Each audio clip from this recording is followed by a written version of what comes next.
आत्ताच आमचं शिबिर झालं कोंढाडीला, आणि ज्या मंदिरामध्ये ते शिबिर झालं त्याचे संचालक अध्यक्ष आज या ठिकाणी आलेले आहेत, आमचे माननीय जीवनजी जवंजाळ. एक टाळी त्यांच्या नावाने वाजवून द्या, नंतर आपण त्याचा सत्कार करणार आहोत. या व्यक्तीने असं काय केलं सांगू तुम्हाला. कधी एकदा कोंढाडीला भेट द्या नागपूरला जात असताना, आणि युट्यूबवर नाव टाका संत गजानन महाराज ध्यान मंदिर कोंढाडी. तुम्हाला सगळे उपक्रम दिसतील काय काय त्या ठिकाणी सुरू आहे. ऐका, एकटाच व्यक्तीने 3 कोटीचं मंदिर बांधलं. 3 कोटी एका व्यक्तीने.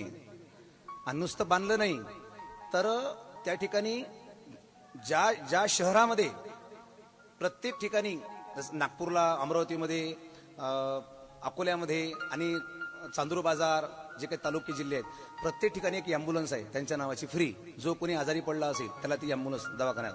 आणि आतापर्यंत त्यांची जी संस्था आहे जीवन आधार बहुउद्देशीय सामाजिक संस्था, त्या संस्थेने आतापर्यंत 30,000 लोकांचे ऑपरेशन फुकट केले आहे. डोळ्याचे असतील, मणक्याचे असतील, गुडघ्याचे 30,000 फुकट. आणि आता शिबिर झालं वारकरी शिबिर, तिथे तुम्हाला दिसतं युट्यूबवर. जवळपास 85 ते 90 पोरं होते. 1 रुपये फी घेतली नाही. तर शिबिराची फी 500 रुपये, 1001 रुपये आहे.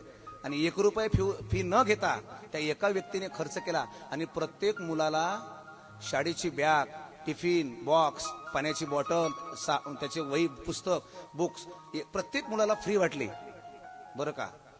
आणि ही संस्था आता सातत्याने तिथे काय कार्य चालवत आहे मी यासाठी बोलतोय की तिथे आता वारकरी शिक्षण संस्था निघणार आहे. आपला विषय लावून सांगतो, संत गुलाबराव महाराज वारकरी शिक्षण संस्था कोंढाडी.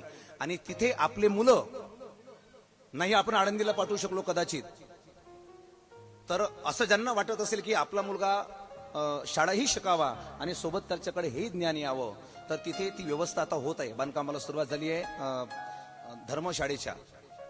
आणि पुढे प्रगतीला फार मोठा उत्सव असतो, कधी एकदा भेट द्या. आपण इंस्टाग्रामवर सुद्धा तो पेज फॉलो करा, तुम्हाला दिसेल. आणि एवढंच नाही, वर्षभरात अनेक साधना त्या ठिकाणी घडत असतात.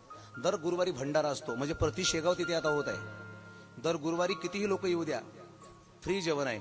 आणि वाढदिवस कसे साजरे केले त्या संस्थेने केक कापून नाही, कोणाचे वाढदिवस असू द्या केक कापत नाही. मग त्या ठिकाणी संतांची ज्ञानेश्वरी ठेवल्या जाते, ज्ञानोबरायांची, माऊलींचा फोटो ठेवला जातो आणि अभंग म्हटला जातो. अकल्प आयुष्य व्हावे तया कुडा माझी या सकडा हरिच्या दासा. आणि मग त्या बाळाचं, त्या व्यक्तीचं पूजन केलं जातं. आणि हीच आमची संस्कृती आहे.